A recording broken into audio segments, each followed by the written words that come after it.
Everyone, अस्सलाम वालेकुम जी guys, कैसे हैं आप लोग।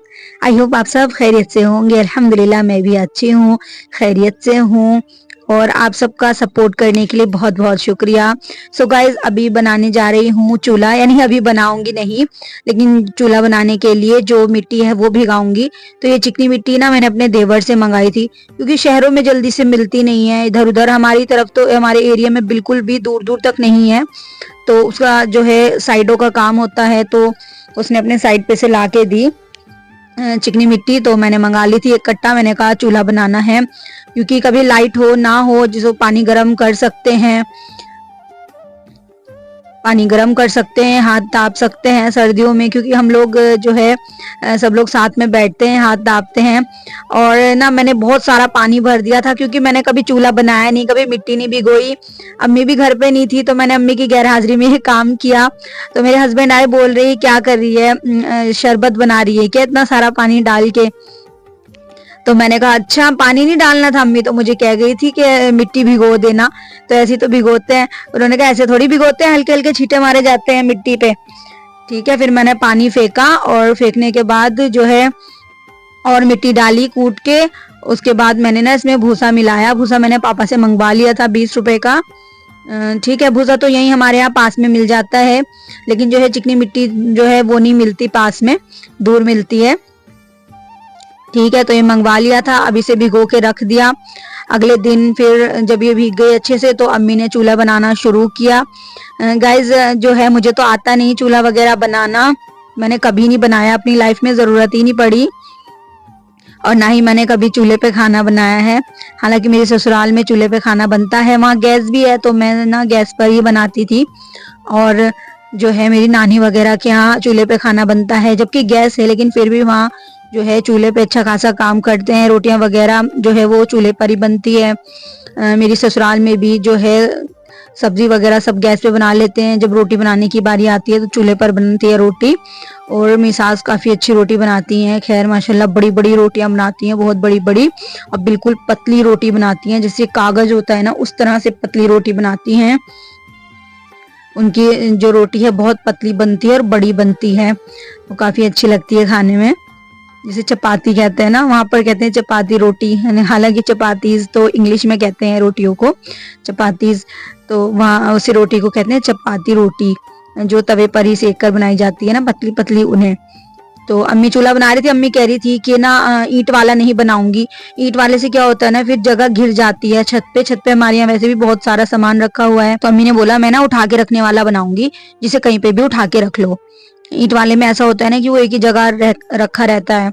और सबसे पहले ना जो है पत्थर रख दिया नीचे, जो ये हमारी टाइल्स वगैरह लगी थी ना, तो पत्थर लगा था, और स्लेब में से कटा हुआ पत्थर, थोड़ी सी कटिंग बची थी, तो उसके ऊपर अम्मी चूल्हा बना रही उठाने वाला। और इस चूल्हे को ना धीरे धीरे करके बनाया जाता है, यानी आधा अम्मी ने एक दिन बनाया, फिर जब वो सूख गया ना तो आधा अगले दिन बनाया। यूं कह रही थी अम्मी, वरना ना ये ना ढलता है और फिर ना टूट जाता है। तो ये अम्मी बना रही थी, चिकना कर रही थी। ठीक है, अम्मी से मेरे हस्बैंड आए, फिर वो बोलने लगे ये हटो मैं बनाता हूँ, तुम लोगों के बस की बात नहीं है। तो उन्होंने फिर क्या करा, उन्होंने ना एक ईंट रखी, ईंट के ऊपर न्यूज़पेपर बिछाया और इस तरह से जो है दीवार की तरह बनाना स्टार्ट किया। तो इन लोगों का कार्यक्रम ऐसे ही चल रहा था। मेरे हस्बैंड भी गाँव के हैं और मेरी अम्मी भी गाँव की हैं, यूपी के हैं दोनों, और दोनों में ऐसी कंपटीशन हो रहा था कि तुम्हारे बस का नहीं है, तुम्हारे बस का नहीं है। तो इस तरह से दोनों ने अपनी अपनी कलाकारी दिखाई है, दोनों अपनी अपनी कलाकारी दिखा रहे थे। मैंने कहा भाई मेरे तो बस का है नहीं, जब बन जाएगा मुझे आवाज दे लेना, मैं आ जाऊंगी, देखूंगी कैसे बना, कैसा बना है। तो मैं चली गई थी बच्चों को पढ़ाने के लिए सिपारा, बच्चों को सिपारा पढ़ा रही हूँ घर पे ही। चलो आयशा इधर रखो और सबक सुनाओ अपना, इधर रखो, जहाँ से छोड़ा तो वहीं से सुनाओ। हाँ औज़ुबिल्लाह पढ़ो।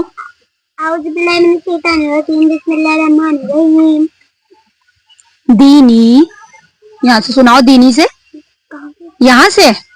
दीनी फीही अरिनी किताबी उजीबु युवारी मफाती हाँ, हलक से आवाज निकलेगी, मफातीहु, मफातीहु। जेर जबर पेश को कैसे पढ़ते हैं? बिना खींचे। चलो, तो कल में कहाँ तक याद है? सलाम 4 तक। चलो पहला कलमा बताओ। पहला कलमा तैयब। तैयब माने पाक। ला इलाहा इल्लल्लाह मुहम्मद रसूलुल्लाह। रसूलुल्लाह। रसूलुल्लाह। कलमे के मायने? इस कलमे के मायने ये है अल्लाह ताला के सिवा कोई माबूद नहीं। हजरत मोहम्मद मुस्तफा सल्लल्लाहु अलैहि वसल्लम अल्लाह के रसूल हैं। सच्चे बंदे और सच्चे बंदे और रसूल हैं। ठीक है। चलो अल्फिशा, आपको आता है पहला कलमा? चलो सुनाओ। बंद करो। चलो बिस्मिल्लाह पढ़ो।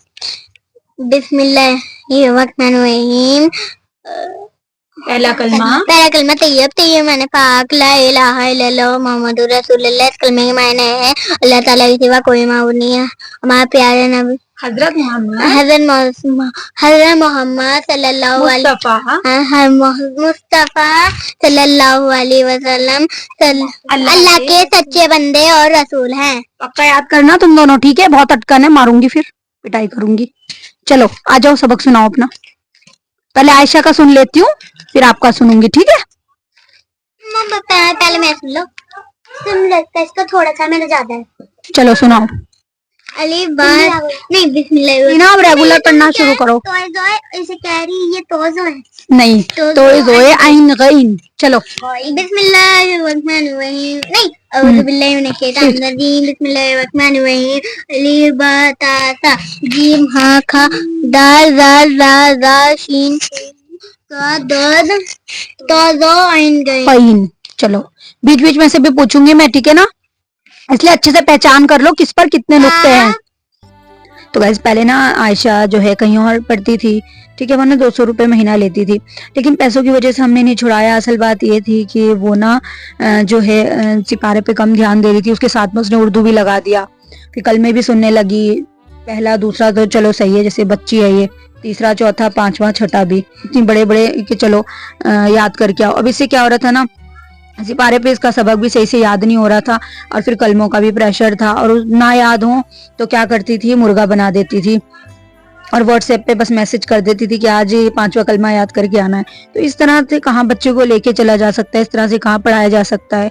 तो इसने छोड़ दिया, इसने कहा मैं नहीं पढ़ रही क्योंकि मुझसे कलमे याद नहीं हो रहे। मैंने कहा कोई बात नहीं, टेंशन की जरूरत नहीं है, अभी उर्दू भी नहीं पढ़नी, अभी कुछ भी नहीं पढ़ना, सिर्फ अपने सिपारे पे कॉन्सेंट्रेट करो, पढ़ो, कुरान शरीफ पढ़ो, कल में अपने आप याद हो जाएंगे, दुआएं अपने आप याद हो जाएंगी, थोड़ी सी जो है याद करनी पड़ेगी, फिर अच्छी खासी खुद ही याद हो जाती हैं। एक बार कुरान शरीफ पढ़ने की देरी है। पहले ट्यूशन वाली ने इसको कुछ भी नहीं बताया था, तो मैंने सारी चीजें बताई, क्योंकि मैं समझती हूँ कि अगर बच्ची ने कायदा ढंग से पढ़ लिया तो बच्ची कुरान शरीफ इंशाल्लाह बहुत जल्दी पढ़ लेगी।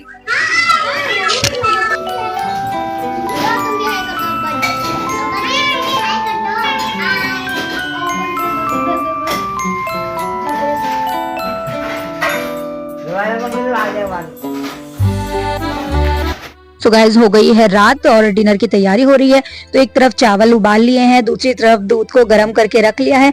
दूध रात ही में आ जाता है और गर्म करके हम रख लेते हैं। ये सुबह एकदम से दूध वाले की दुकान नहीं खुलती, और यहाँ ये दोनों मिको के साथ खेल रहे थे। यहाँ मेरी बहन चने की दाल को साफ कर रही थी, क्योंकि आज बनेगा चने की दाल गोश्त, और साथों साथ बनेगी मिक्स वेज, जो गाजर गोभी वाली सब्जी होती है, गाजर गोभी मटर वाली, और सर्दियों में तो बहुत ही ज्यादा टेस्टी लगती है गर्मा गर्म रोटियों के साथ ये सब्जी। अम्मी ने मसाला पीस लिया और अम्मी मसाला काट रही है। तो अम्मी ने अदरक लहसुन पीसा, उसमें कुछ सूखे मसाले डाले जैसे कि हल्दी, धनिया, मिर्ची और ये सब डाला, और टमाटर काट के डाला सब्जी में डालने के लिए। फिर तेल में डाला मेथी दाना। मेथी दाना जब थोड़ा सा कलर चेंज हो गया तो अम्मी ने सारे मसाले डाल दिए। मेरी अम्मी यही करती है कि कटोरी में ना सारा मसाला निकाल लेती है, जो चीजें पड़ती है फिर एकदम से डाल देती है। जी गाइस नहीं होता एकदम से ना, कि मतलब धीरे धीरे करके डाल रही है अम्मी, क्योंकि और भी काम होते हैं करने के लिए, तो अम्मी इस तरह से बनाती है। सारा सामान एक ही कटोरी में काट लेती है। फिर जब मसाला अच्छे से भुन गया तो अम्मी ने सब्जियां डाली। सब्जियों में गोभी, गाजर, मटर और आलू हैं, तो ये सारी सब्जियां डाली, और सब्जी डाल के अच्छे से भून लेंगे सब्जियों को। तो गाइस पहले ना मेरा भाई भी जो है घर में ही कुरान शरीफ पढ़ाता था बच्चों को, तो 10-12 बच्चे आया करते थे पढ़ने के लिए। लेकिन पता है बच्चों की इतनी कमी थी कि मेरा भैया तो खैर माशाल्लाह से 1 भी रुपया नहीं लेता था। हालांकि हमारे एरिया में जितने भी पढ़ा रहे हैं 500-500 रुपए ले रहे हैं, जो कि मुझे लगता है बहुत ज़्यादा है, इस तरह नहीं करना चाहिए। ये चीज़ें ऐसी है गाइस कि हमें ये फ्री में पढ़ाना चाहिए, दीन सिखाना चाहिए। फ्री में जो है कुरान पढ़ेंगे बच्चे तो कितना अच्छा रहेगा, हम उन्हें पढ़ाएंगे। चलो फिर भी अगर चलो टाइम निकाल के पढ़ा रहे हो तो मेरा ये कहने का मतलब इतने ज़्यादा पैसे मत लो यार, मत लो इतने ज्यादा पैसे। और चने की दाल में डालने के लिए प्याज काटी, लहसुन काटी, अदरक काटा, हरी मिर्ची काटी, टमाटर काटा और पिसी हुई हल्दी, मिर्ची, धनिया, ये सारी चीजें डाली डालने के लिए। और तेल में प्याज फ्राई की। यहाँ देखो बन टिक्की आई है, गर्मा गर्म बन टिक्की, जो कि मेरा देवर लेके आया है और मेरी बहन ने मेरे लिए भिजवाई। और हम लोग बन टिक्की खा रहे थे गर्मा गर्म, काफ़ी अच्छी लग रही थी बन टिक्की। थोड़ी तीखी थी पर यह अच्छी थी। तो प्याज तेल में फ्राई करने के बाद गोश्त डाला, उसको अच्छे से भूना और उसके बाद डाला प्याज, अदरक, लहसुन जो कि पीसा हुआ था। और देखिए बन टिक्की इंजॉय कर रही हूँ। अम्मी खाना बना रही हूँ, अम्मी के लिए भी लेकर आई हूँ। अम्मी ने बोला पहले गोश्त भून लेती हूँ उसके बाद में खाऊंगी, लेकिन मैंने एक आध बाइट अम्मी को अपने हाथ से खिला दी। और यहाँ पापा ने भी बन टिक्की खा ली। फिर मैंने पानी दिया इनको ला के, क्योंकि इनको लग रही थी बहुत तेज मिर्चे। और ये देखिए कटा हुआ जितना सामान था ये सब अम्मी ने डाल दिया, वही जो मैंने आपको बताया था, लहसुन, अदरक, प्याज, मिर्ची, ये सारी चीजें हम लोग काट के भी डालते हैं। और डाल दिया और साथ में डाल दिया थोड़ा सा जो है गरम मसाला, ठीक है, टेस्ट के अकॉर्डिंग गरम मसाला इसमें डाल दिया और अच्छे से भून लिया, साथ में नमक भी डाल दिया। तो अच्छे से सारी चीज़ों को भून लिया। चने की दाल धुली रखी थी, फिर चने की दाल डाल दी। चने की दाल डाल के भी इसको थोड़ी देर तक भूनेंगे और उसके बाद पानी डाल के इसको चढ़ा देंगे। बस तब तक पकाएंगे जब तक दाल और गोश्त अच्छे से आपस में मिल ना जाए, घुल ना जाए, तब तक पकाएंगे दोनों को। और उसके बाद लास्ट में हरी धनिया डालेंगे और दे देंगे तड़का ऊपर से प्याज का। तो गाइस हम तो इसी तरह से बनाते हैं और आप लोग बताना कि आप लोग कमेंट में कैसे बनाते हो। तो गाइस आप लोग मुझे सपोर्ट कीजिए, मेरी वीडियो को ज़्यादा से ज़्यादा लाइक कीजिए, शेयर कीजिए और मेरे चैनल को सब्सक्राइब कीजिए अगर नए हैं तो बेल आइकन के साथ। गाइस मेरी वीडियो को शेयर किया कीजिए, अपने फ्रेंड सर्कल में, अपने रिलेटिव्स में शेयर किया करें, मुझे बहुत ज़रूरत है आप सबके सपोर्ट की। और ये देखिए सब्जी हमारी बन के रेडी हो गई है। मिक्स वेज एंड चने की दाल और गोश्त हमारा बनके तैयार है। तो यहाँ मैं बना रही हैं रोटियां गर्मा गर्म रात के खाने के लिए। चावल मैंने आपको दिखाई दिए थे कि चावल भी बन गए हैं। तो आज के डिनर में बस यही सब बनाया है। अल्हम्दुलिल्लाह गाइस, अल्लाह का बहुत बहुत शुक्र है कि अल्लाह पाक हमें खाने को दे रहा, हमारा परवरदिगार, हमारा रब। हम लोग इतनी नाफरमानियां करते हैं लेकिन हमारा अल्लाह हमें बिल्कुल नहीं भूलता, बिल्कुल भी नहीं भूलता। हमारा अल्लाह हमें याद रखता है, रिस्क अता करता है और हमारे गुनाहों को माफ़ करता है हमारा अल्लाह। क्योंकि हम लोग तो इतने गुनाहगार हैं, कदम कदम पे गुनाह करते हैं, लेकिन अल्लाह हमें बख्शता रहता है, जो उसका बहुत बड़ा करम है। गाइस आज मेरी अम्मी उल्टे तवे पर रोटी बना रही हैं। सीधे तवे पर भी बनाती है लेकिन आज उल्टे तवे पर बना रही है। अम्मी कह रही कि रोटी बड़ी बनेगी, तो मेरी अम्मी भी माशाल्लाह से काफ़ी बड़ी रोटी बनाती हैं। और बताए अम्मी का आटा ऐसा होता है ना कि थोड़ा सा ही बेलना पड़ता है और उसके बाद हाथों से ही फटक के वो रोटी को बड़ी कर देती हैं और बनाती है। मैं जल्दी से अम्मी के हाथ के गूंदे हुए आटे की रोटी नहीं बना पाती हूँ क्योंकि बहुत ज़्यादा गीला जो आटा ये गूंदती हैं। ऐसी मेरे सास की है दिक्कत, वो जब आटा गुनवाती है ना तो इतना पतला गुनवाती है, जैसे गुलगुले बनते हैं ना, मीठे पूड़े जिन्हें कहते हैं, तो उस तरह का आटा उनका होता है, बिल्कुल पतला बहता है वो। और पता नहीं कैसे इतने पतले आटे से इतनी बड़ी बड़ी रोटियां बना लेती हैं वो, बिना चकला बेलन के।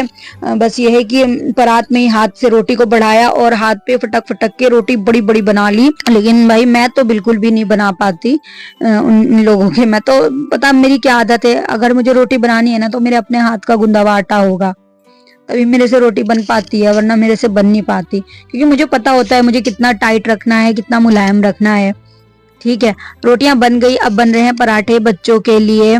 क्योंकि मिक्स वेज के साथ बच्चे पराठे खाते हैं। लेकिन अल्फिशा मना कर रही थी कि मम्मा मैं पराठा नहीं खाऊंगी, मैं खाऊंगी चने की दाल गोश्त चावल के साथ में। और अलीशान भी कह रहा था। तो ये पराठा बन रहा है आयशा के लिए, क्योंकि आयशा को मिक्स वेज पसंद है। तो मेरे बच्चे ने ज्यादातर सब्जी वब्जी पसंद नहीं करते, पता नहीं क्या बात है। बल्कि दाल चावल खा लेंगे शौक से, लेकिन हरी सब्जी नहीं खाते, पता नहीं क्या है इनको। हरी सब्जी या कोई भी सब्जी बिल्कुल भी नहीं खाते, बस खाते ही नहीं है ये। इन्हें ना बचपन से ही नहीं खाते ये लोग, और इनकी इस आदत से मैं भी बहुत परेशान रहती हूँ यार, खाते नहीं। जो घर में बन रहा, देखो बच्चों को ना सब कुछ खाना चाहिए, पर इतने नखरे होते हैं क्योंकि इनके पास मल्टीपल चॉइस होती है, ये खा ले नहीं वो खा ले। तो इस तरह से बच्चे बस ऐसे ही हो गए।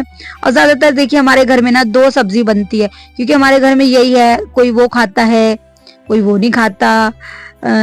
मतलब होता है ना कि सबकी अलग अलग चॉइस होती है।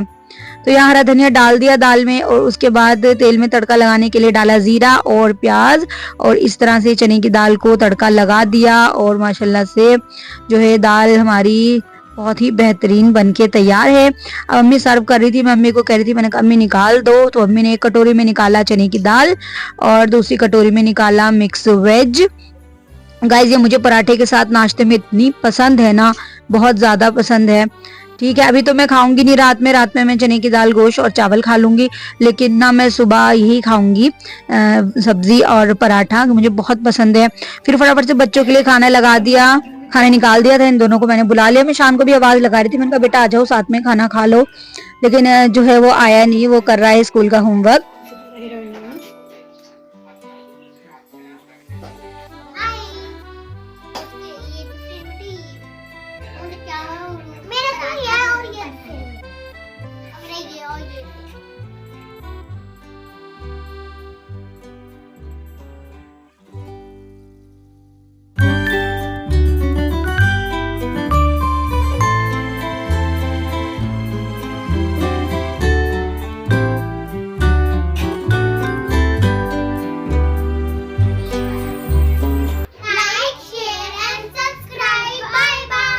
चलिए गाइज लेती हूँ आप सबसे अलविदा। गाइज लाइक कीजिएगा और शेयर कीजिएगा, चैनल को सब्सक्राइब कीजिएगा बेल आइकन के साथ, और हाँ दुआओं में याद जरूर रखिएगा, ऐसे ही सपोर्ट करिएगा। तब तक के लिए अल्लाह हाफिज, अस्सलाम वालेकुम।